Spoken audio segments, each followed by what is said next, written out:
By the end of this talk, you'll see how an unseen past has been shaping your present and what you can do next. When we talk about trauma, most people imagine something dramatic, a single event, a wound you can point to. But for many of us, the real injury was quieter. It was growing up in an environment where our emotions were too much or not enough, where no one said, "I see you" when we hurt. Childhood trauma doesn't always come from what happened. It often comes from what didn't. Emotional neglect is that invisible kind of pain. It's when love was present, but attunement wasn't. When we learned to hide our sadness, our anger, our joy, just to stay connected to the people we depended on. And so as children, we adapted. We became the helper, the achiever, the peacemaker, the one who never asked for too much.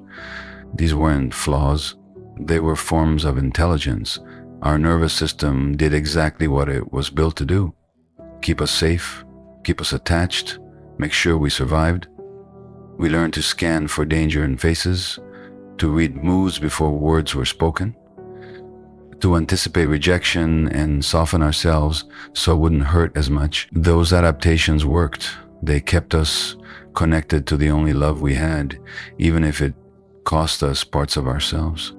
The trouble comes later, when those same survival patterns keep running long after the danger is gone. We start calling it anxiety, people-pleasing, codependence, but at the root, it's just an old alarm still ringing in a safe room. The body doesn't know the war is over. The mind says, "I'm fine," but the heart still flinches. And this is where compassion matters most. Because it's not about blaming ourselves for the ways we've learned to cope. It's about understanding that every behavior, even the ones that hurt us now, once had a purpose. So when we ask, why do I keep falling for the one who can't love me? The answer isn't because I'm broken. It's because a younger version of me still believes love must be earned. We've all carried these invisible blueprints. We've all built homes inside old survival stories. And now, gently, we're learning to rewrite them. Together, Maya always said she wanted someone steady, someone safe. But every time she met a person like that, kind eyes, patient tone, she felt nothing. It was the unpredictable ones who made her heart race. The ones who texted one day and disappeared the next. The ones who needed saving, the ones who always had a reason they couldn't stay. She called it chemistry. Her friends called it bad luck. At 32, she met Daniel, a musician with that same faraway look she'd seen before. Their first date felt electric. He talked about art and solitude, how he didn't believe in labels. Something inside her softened when he said he wasn't ready for love. It felt familiar, almost comforting. She told herself she could wait, so she did. She waited through unread messages, half plans, the ache of being almost chosen. Every time he pulled away, she worked harder to prove she was worth staying for. And when he came back, she felt relief, so deep it almost felt like love. On the nights he didn't call, she'd lie awake, rehearsing their last conversation, searching for where she went wrong. She tried to sound casual, never needy, tried to make him laugh so he wouldn't leave. The silence pressed on her chest until it felt like she couldn't breathe, but she smiled through it anyway. After all, she'd been here before. She'd been the child who sensed when her mother was too tired to talk, who tiptoed around her father's moods, who learned that being quiet, agreeable, invisible sometimes kept the peace. She didn't call it neglect then. She just called it love. One afternoon, sitting in her car outside Daniel's apartment, waiting for a text that never came, she noticed something shift. The pain didn't feel new. It felt ancient, like her body was replaying an old script, word for word. The tightening in her chest, the shallow breath, the hope that if she stayed good enough, patient enough, someone would finally turn toward her. She realized she wasn't just waiting for Daniel, she was waiting for her parents in a different body. That moment was small, quiet. She didn't leave him right away. But she started to see the pattern as a mirror, not a mystery, and slowly she began to choose herself in moments she used to abandon herself. It wasn't easy. He still drifted, and she still missed him, but now she could see the child behind the chase. And that changed everything. 3 insights rise from Maya's story. First, when we grow up in homes where love feels uncertain, our nervous system wires itself to expect distance and to mistake tension for connection. Second, we learn to earn care through attunement, reading others' needs while silencing our own. Third, the very patterns that once protected us from emotional loss now create it. We repeat what's familiar, not what's fulfilling. But awareness is the first tremor of freedom. The moment we see that our present pain is the echo of an old absence, something inside begins to unclench. And from that space, the possibility of a new kind of love, steady, mutual, safe, starts to flicker at the edge of the story, waiting to be written. Ellie was the kind of person everyone called reliable. Up before dawn, gym before work, inbox cleared before breakfast. His colleagues admired him. His boss trusted him. From the outside, he looked like proof that discipline could solve anything. But when the day finally ended and the house went quiet, something inside him buzzed. An ache he couldn't name. That's when he reached for what soothed him. A drink, a scroll, another email, another plan, anything but stillness. It started small, almost invisible, a glass of wine to unwind after work. A quick scroll through social media that turned into hours, a few more late nights catching up on projects no one asked for. His friends joked that he was married to his job. Ellie laughed too, pretending it didn't sting. The truth was, silence scared him.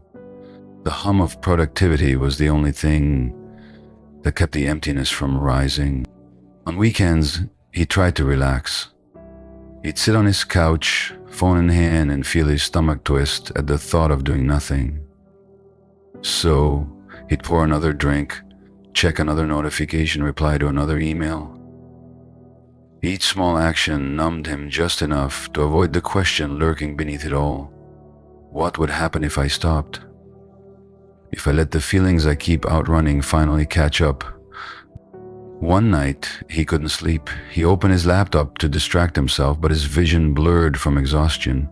He closed the screen and stared into the dark, and then, for the first time in a long while, he let the quiet in. It wasn't peaceful. It was heavy. Memory surfaced in flashes, sitting alone in his childhood room after his parents' fights, learning early that calm was dangerous and achievement was safety. He realized that his addiction wasn't to work or alcohol or his phone. It was to escape, to staying one step ahead of the pain that once felt unbearable. That's when the frame shifted. The question was never why the addiction, it was why the pain. Why did his body still brace for impact in moments of stillness? Why did rest feel like risk? When we see through that lens, addiction stops looking like moral failure and starts looking like a brilliant, desperate attempt to survive what once felt impossible to feel. It's not weakness, it's a signal, a call from the part of us that still believes we're only safe when we're busy, distracted, or numb. Compassion doesn't mean excusing the behavior, it means understanding the need beneath it. Every habit carries a story. Every craving points to a wound that hasn't yet been met with care. Ellie's story isn't unique, it's the quiet, unspoken truth of so many of us who learn to keep moving so we wouldn't have to feel. So maybe the next time you reach for your phone, your drink, your to-do list, you could pause for a breath and ask yourself 2 gentle questions. What pain am I trying not to feel right now? And what might happen if I met that pain with kindness instead of escape? Think of your body as a house and your nervous system as the smoke alarm inside it. Its job is simple: to keep you safe. When you were young, if the fire of fear, shame, or loneliness ever broke out and no one came to soothe you, your alarm learned to stay on high alert. Even after the flames went out, the alarm didn't know that. It only knew that danger once lived here. So now, as an adult, something small, a sharp tone, a long silence, a text left unread, can set off the same alarm. Your heart races, your chest tightens, and suddenly it feels like the room is burning again. That's implicit memory, the body remembering what the mind has tucked away. Implicit memory doesn't come as images or words. It arrives as sensations, urges, or moods that seem to appear out of nowhere. You might think I'm overreacting, but your body isn't being dramatic. It's being loyal. It's trying to protect you using the only data it has, the old map of what once kept you safe. The body stores what the mind couldn't bear to hold. It's not sabotage, it's devotion misunderstood. Imagine someone who flinches when their partner raises their voice, not because of what's said now, but because their nervous system recognizes the pitch of threat from years ago. Their smoke alarm goes off, but there's no fire, just the echo of one. If we look at that reaction without judgment, we can see the brilliance in it. The body is saying, I remember this. I'm trying to keep you safe. The hope is this: alarms can be recalibrated. Safety can be relearned. When we begin to meet those signals with curiosity instead of criticism, when we pause, breathe, and notice, oh, this is my alarm, not an emergency, we start teaching the body a new truth. The mind begins to trust the body's wisdom, and the body begins to trust the mind's calm. Over time, the alarm still sounds, but it grows quieter, shorter, more discerning. It learns the difference between smoke from a candle and a real fire. Healing isn't about erasing the past. It's about helping the body update its story. And in that gentle work, we discover something quietly miraculous. The same system that once overreacted to pain can also become the one that signals safety, peace, and presence. The first steps in healing aren't grand gestures, they're small, consistent acts of noticing. Start with an awareness journal. For 1 week, jot down when you feel yourself tightening, numbing, or chasing. Note what was happening, who was there, and what you felt in your body. No analysis, just observation. This builds a bridge between experience and awareness, because what we can name, we can begin to nurture. Next, try compassionate inquiry. When a trigger shows up, ask softly, what is this feeling trying to protect me from? Or, when have I felt this way before? Don't push for an answer, just open the door. These questions help bring curiosity where shame once lived, allowing understanding to replace self-blame. Then introduce one somatic pause, something simple your body can trust.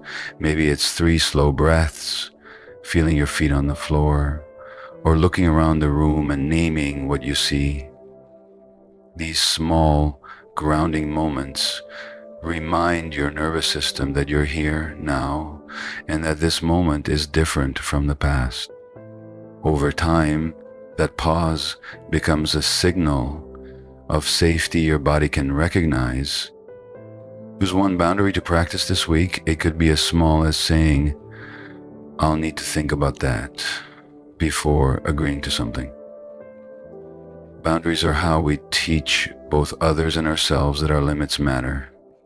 They rewire the belief that connection requires self-abandonment.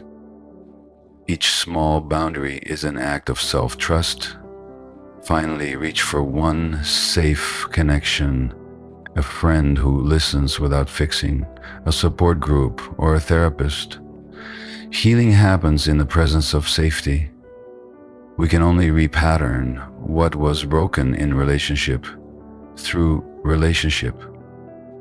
Let someone witness you where you once had to be invisible.